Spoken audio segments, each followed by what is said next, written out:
Olá IPCA, hoje é quinta-feira, dia 8 de maio de 2014. Estamos juntos há 641 dias lendo a Bíblia e hoje leremos os capítulos 3 a 5 do livro do profeta Miqueias.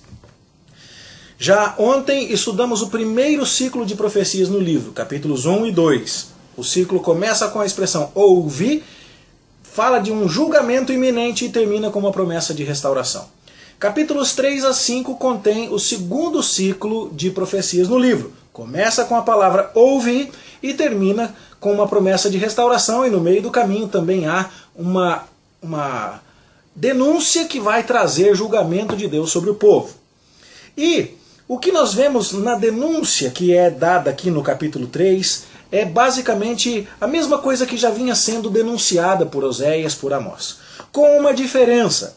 Neste caso, parece-nos que a profecia dos capítulos 3 a 5 foi particularmente endereçada ao Reino do Sul. Dissemos a você que Miqueias profetizou enquanto o Reino do Norte ainda existia, nos seus últimos dias. Mas aparentemente aqui o que estamos lendo nos capítulos 3 a 5 foi endereçado de modo especial ao Reino de Judá. Como sabemos disso? Primeiro porque o texto está falando muito a respeito do templo. Aqui você leu isso, você sabe disso. Segundo porque se fala especificamente em Jerusalém, no verso 12 do capítulo 3. E depois porque, quando você compara os versos 9 a 12 do capítulo 3 com o texto de Jeremias 26, versos 17 a 19, você vê que Jeremias está confirmando para nós que essa profecia em particular foi dada na época do rei Ezequias. E quando Ezequias reinou, o Reino do Norte já não mais existia. Ou seja, Miqueias pegou os últimos dias do Reino do Norte e continuou profetizando depois que o Reino do Norte deixou de existir no Reino do Sul. E aparentemente, os capítulos 3 a 5 se dirigem ao Reino do Sul depois que o Reino do Norte não mais existia. A denúncia aqui é muito semelhante àquilo que Amós e que Oséias já haviam denunciado no Reino do Norte. E você conhece bem as coisas. E quando o pecado é constatado, a sentença vem em termos do princípio da retribuição.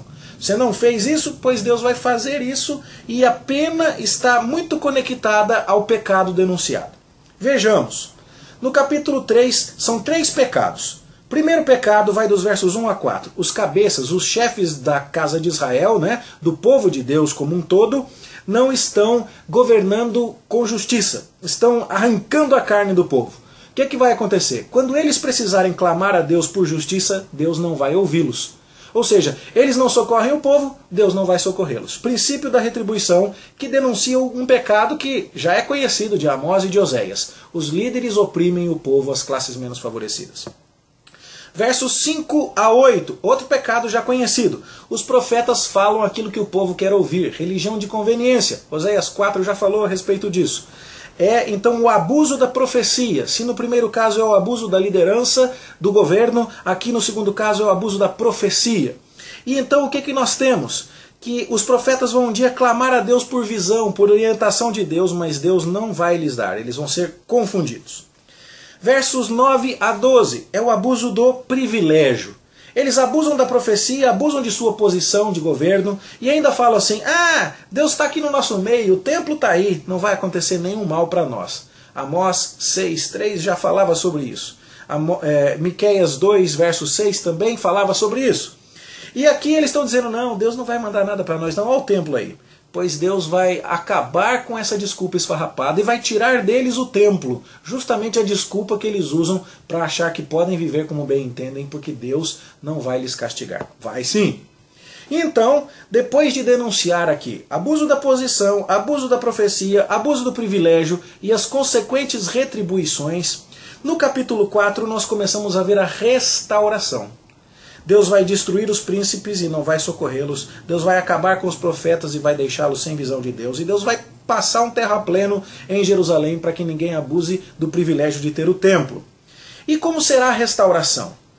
A restauração vem no fato de que nos últimos dias, num tempo de restauração escatológica, o monte da casa do Senhor será o monte mais alto, mais privilegiado. E todos os povos irão para lá para adorar de uma maneira correta. Eles vão dizer, subamos ao monte do Senhor e à casa do Deus de Jacó. Ou seja, o templo que foi destruído conforme a sentença do verso 12 do capítulo 3, agora é restaurado e povoado por adoradores sinceros que vêm não apenas de Judá, mas vêm do mundo inteiro.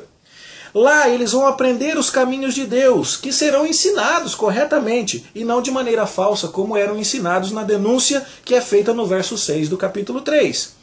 Lá, Deus mesmo, com seus sacerdotes justos e santos, vai ensinar uma lei que servirá para julgar as questões entre todos os povos, diferente do que acontecia na denúncia feita no verso 1 do capítulo 3. E então você vê que a promessa de restauração está intimamente ligada à denúncia que foi feita lá no capítulo 3.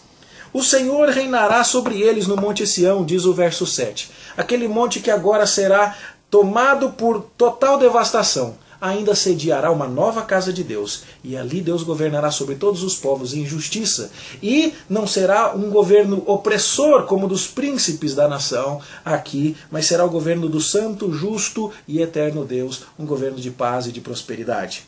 Por conta da desobediência, eles virão até a Babilônia, diz o verso de número 10 do capítulo 4.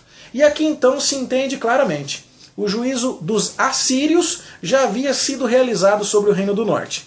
O reino do sul aguardaria a sua vez, e o seu juízo viria por meio da Babilônia.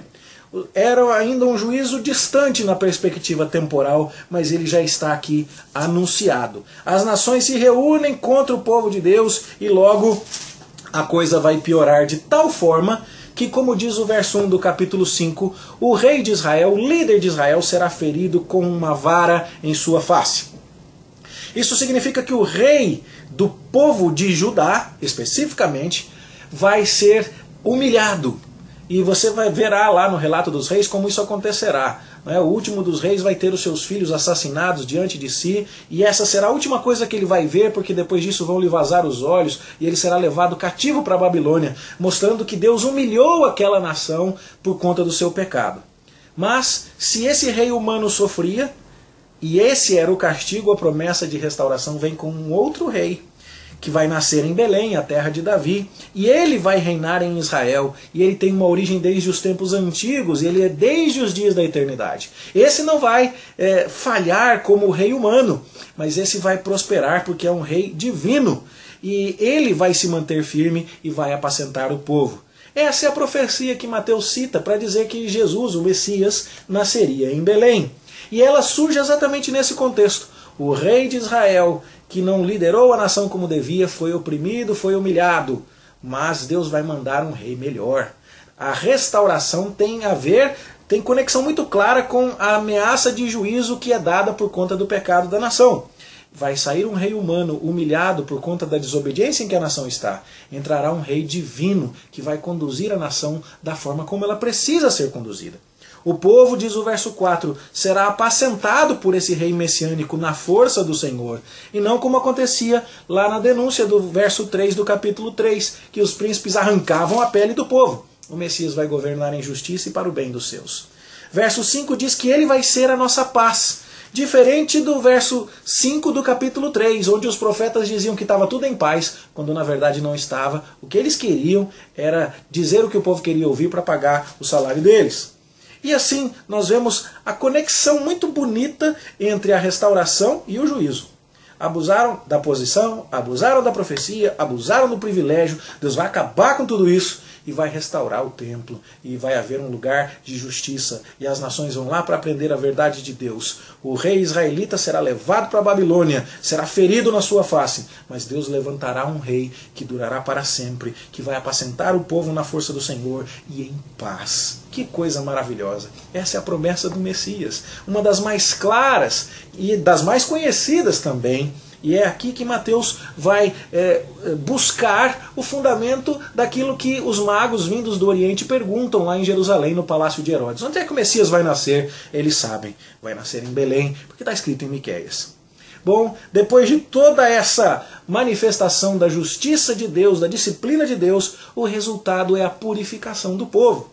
E é assim, com essa promessa de restauração, que se encerra esse segundo ciclo de profecias. Verso 12 diz que as feitiçarias seriam eliminadas, as imagens de escultura, diz o verso 13, os postes ídolos do verso 14, e mais ainda. As nações que foram usadas por Deus para oprimir o seu povo e disciplinar o seu povo receberiam a vingança de Deus, como diz o verso 14. Os assírios, não é, seriam consumidos à espada, como lemos no verso 6 do capítulo 5. Ou seja, embora fossem usados como instrumento da disciplina de Deus sobre aquele povo, em sua crueldade, em sua recusa de se submeter ao mesmo Deus que os utilizava agora, os assírios também seriam objeto da disciplina de Deus. E o povo de Deus, então, que agora seria governado pelo rei divino, pelo pastor de Israel, nascido em Belém Efrata, esse povo veria os seus inimigos sofrendo a justiça de Deus. Esse povo se veria também devidamente vingado. Que promessa de restauração maravilhosa. E que coerência interna da profecia de Miqueias, que eu espero que você esteja acompanhando. É muito claro isso. Ciclos que começam com ouvir, falam do julgamento e trazem uma promessa de restauração conectada ao julgamento. Aqui é exatamente isso que a gente vê. Os líderes opressores, os profetas mentirosos e o abuso do privilégio de ser povo de Deus, essa mamata ia acabar. Deus ia acabar com tudo. E Judá precisava entender isso. Eles iam para o cativeiro na Babilônia, tempos depois deste período assírio em que Miqueias está profetizando. E quando tudo acabasse, nos últimos dias, diz o capítulo 4, verso 1, Deus então faria um novo templo, num novo monte, naquele monte onde as nações iriam para aprender a lei do Senhor, onde Deus os julgaria com equidade, com justiça, por meio de um rei cujas origens são desde os tempos antigos, desde os dias da eternidade. Esse rei já nos é conhecido, o seu reinado já começou, ainda não se completou a total extensão desse reinado, mas que maravilha entendermos quanto nosso Senhor Jesus é o esperado libertador do seu povo, daqueles que anseiam pela justiça de Deus. Como é maravilhoso ler estas páginas do Antigo Testamento e entender que o nosso Senhor Jesus cumpre aquilo que nós vemos aqui no capítulo 5 de Miqueias. Ao Senhor toda a honra e toda a glória, e a você um dia maravilhoso, na certeza de que servimos a este Deus extraordinário. Que esta palavra enriqueça o seu coração, abençoe a sua vida, te desperte para fazer bom uso das tuas oportunidades, privilégios, a fazer bom uso do acesso que você tem ao conhecimento de Deus e que você aguarde com expectativa o dia em que viveremos toda essa realidade escatológica, no novo céu e na nova terra, quando governados por Cristo não teremos mais nenhum tipo de confronto com as mazelas deste mundo. Louvado seja o Senhor. Bom dia para você, bom estudo! E até amanhã, se Deus quiser.